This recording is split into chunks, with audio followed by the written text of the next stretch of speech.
Hey guys, welcome back to my channel. So I'm back again with part 4 of the lady that had the 29-year-old lady that had or that have 5 kids under 7.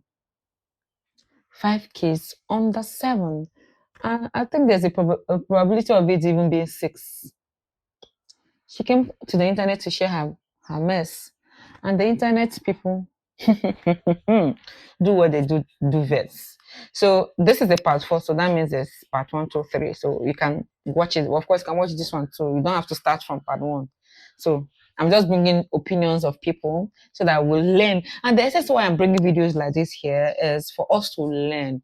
We don't have to wait till it happens to us. Learn from other people's mistakes. Yes. Let's hear from this person. 29 with 5 kids, immediately no. And I'm not taking no 5 damn kids to my daddy house. That man would have had to keep at least 4 of them. Her first mistake was going back to that damn church in the first place. Like, I'm on the husband's side with this one because what do you mean?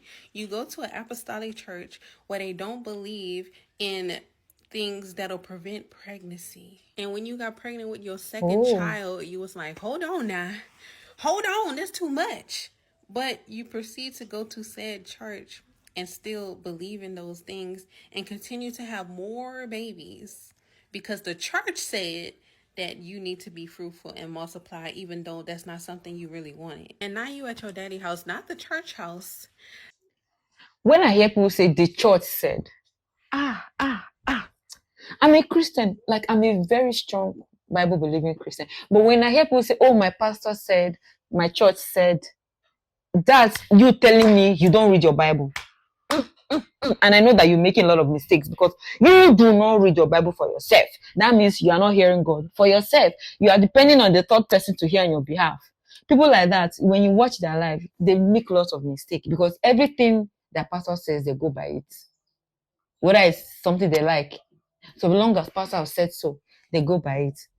So when I hear stuff like that, I know that this person, you don't know anything for yourself. Is what people say that you take. So I just need to put that out. Not the church house who told you be fruitful and multiply. You at your daddy house. And why the hell are you at your daddy house? Like, you telling us that your husband make all this money and you at your dad's house trying to build yourself back up and you haven't worked in like 8 years because he told you to stay home and focus on the things that you need to focus on. Why wasn't you saving his money? Like, come on now. That's y'all give.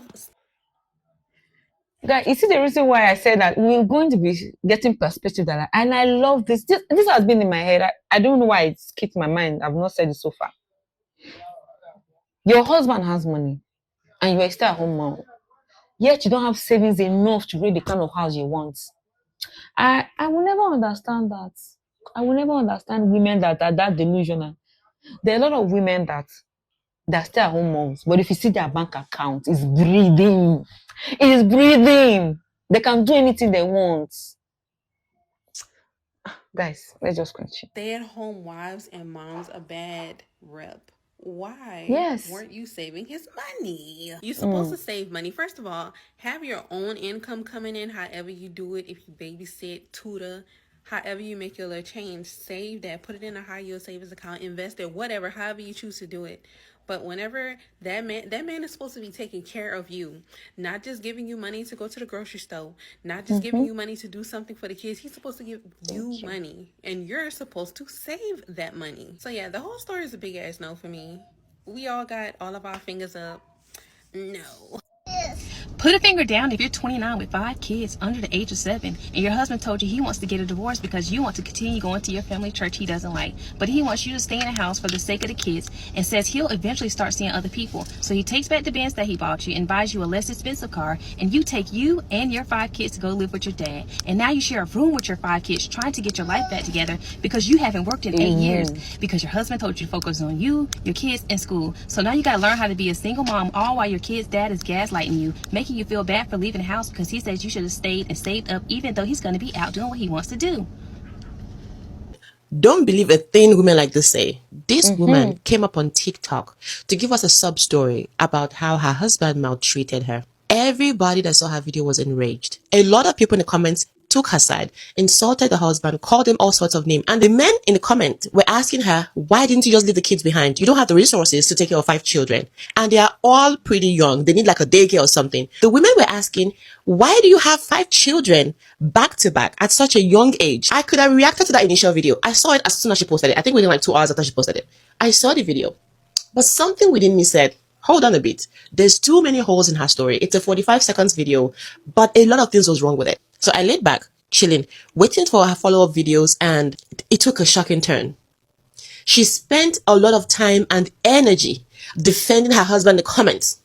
When she got tired of typing, she starts making about 1,000 videos to defend him. Oh, he's rich. Oh, we're in love. He was a church buddy. He was this. He's a good man. He's a good father. He's a good husband. Now that brings me to the question. Why are we divorcing this perfect man? How are you calling out the villain and still protecting him? Are you okay? She turned off her comments. And after like 3 days, she removed all the videos she had used to defend him. She was a housewife for 8. She actually removed all the video because I saw it late, so I'm not opportune to watch all the videos she made. She removed everything. Like everything.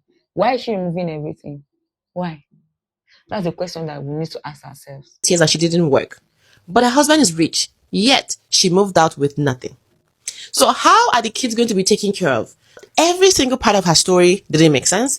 Her actions wasn't adding up. I was just confused. But one thing I noticed in her story was the amount of time she kept repeating, I'm a real estate agent, I'm a licensed real estate agent. I'm like, wait, is she using drama to market her real estate business? I don't know who told her that was a good idea, because I am also a real estate agent, right? One thing I know for a fact is real estate and drama don't go together. If you want to market your real estate business, this is not how you do it. It's too much drama around business. Who is your mentor? After she turned off comments on the original video and made 1,000 videos defending her husband, everybody turned around. And she didn't like it. She even posted a photo without the husband. Then someone said, oh, he wasn't even available for this photo shoot. Then she goes ahead to post a second picture where he was actually present. So why did you post the first one without him if you're not just trying to chase clout? Is he a bad man or are you a bad woman? You are the one calling him out online. Nobody asks you any question. Nobody asks you for put a finger down challenge. Nobody asks you nothing. I'm not saying that she's not divorced. I'm not saying that, things didn't happen in her home. But what I'm saying is, her reason for having 5 children under the age of 7 makes sense to nobody except her. Her reason for pulling them out of their father's house where she had nothing to take care of them with, again, only makes sense to her. Then the reason why she's defending the man that put her in a position like that, I don't understand. How will she market her real estate business if she's stuck with 5 children at all times? The last one has not even started walking properly yet. It's not everyone that comes online to tell you a story that you should actually believe. Some people are just trying to grow their business in the most desperate way possible. You black women are so fucking annoying. Before y'all come. And to be honest, I like the fact that this person is mentioning this. Because I didn't watch the video. I couldn't watch it. There's nowhere for me to watch. Could it be that it's a marketing strategy, which is, according to her, is a wrong marketing strategy? Because she's purposely feeding the internet wrong information. She's purposely instigating them, getting her husband. Because tell me why you are doing that. Because only for you to turn around and come and be, confessing or professing that your husband is a good man, is da da da da da da. Why is he doing that? Or is it a plan that two of them are together and thought to do that? When a woman comes to the internet to say cry wolf, everybody rallies around her. Could that be the reason? People are desperate in these times, and there's nothing people cannot do again. So it's becoming hard to even know the honest people on this internet again. Let's hear this, what this woman has got to say. You black women are so fucking annoying. Before y'all come for me, I am a black woman, okay? So let me get this straight. I seen the story of the lady with the 6 kids and 5 whatever, and she's married. Now, she did something stupid, but at the end of the day, where is the energy for the father? Now, granted, the lady came on in front of the camera and talked about it. She talked about it. And now she's making money off of it while y'all dragging her. We become so desensitized to give her grace. She made a mistake. She put a camera in front of her face and she said, listen, this is how I ended up. I did the right thing. I got married. I have these children. out of love properly. So who are us to judge? We all see people have babies back to back to back who are not married, but you hyping them up though. There will be the same black women who's promoting a former stripper who got pregnant while she's still married. Okay. Okay, I hear where that woman is coming from. Where is the grace for this woman? I don't think people are against her because she has those 5 kids.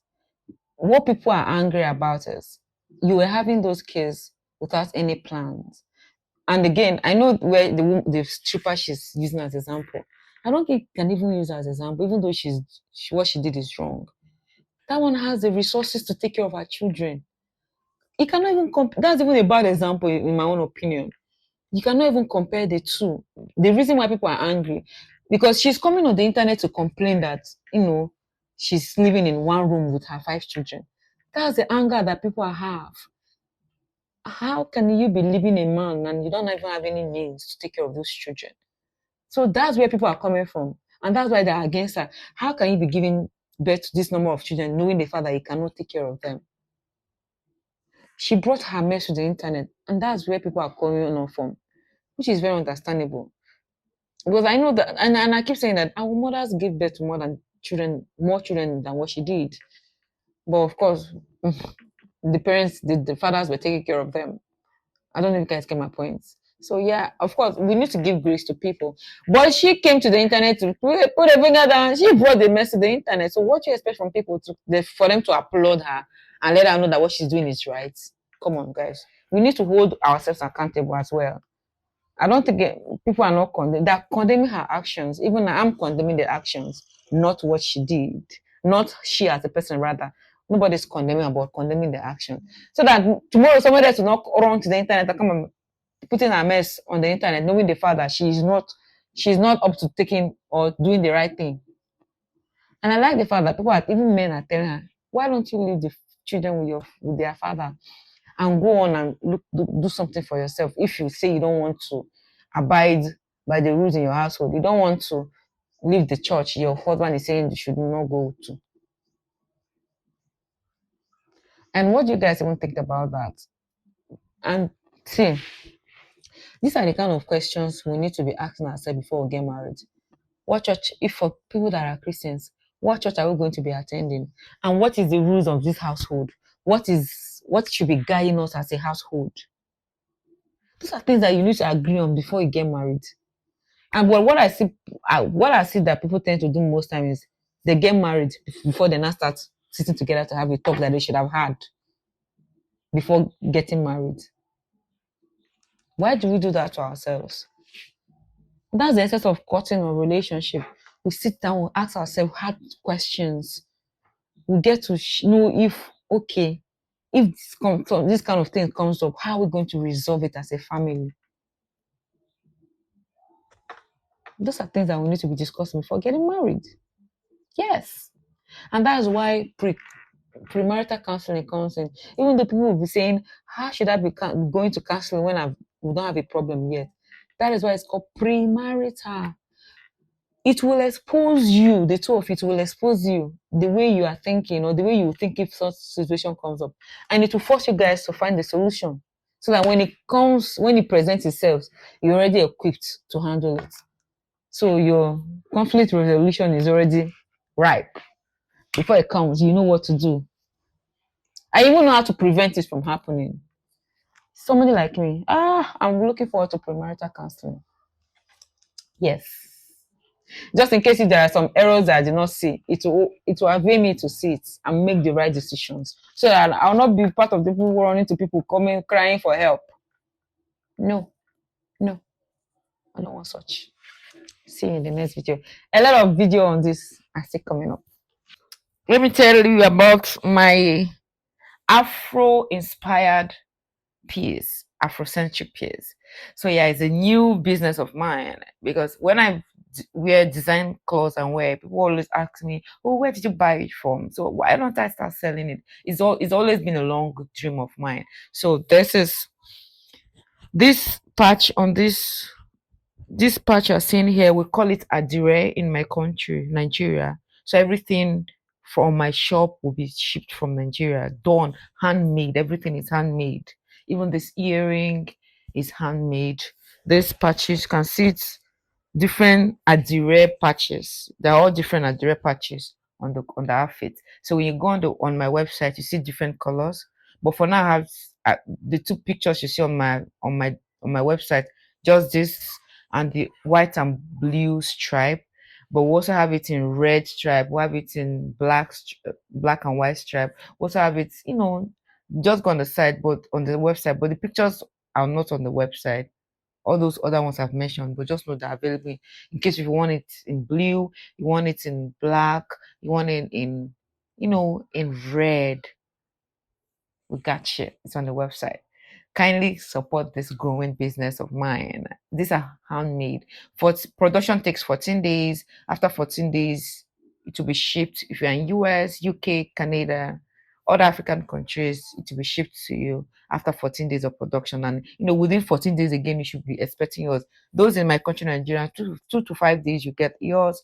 Other country, you know,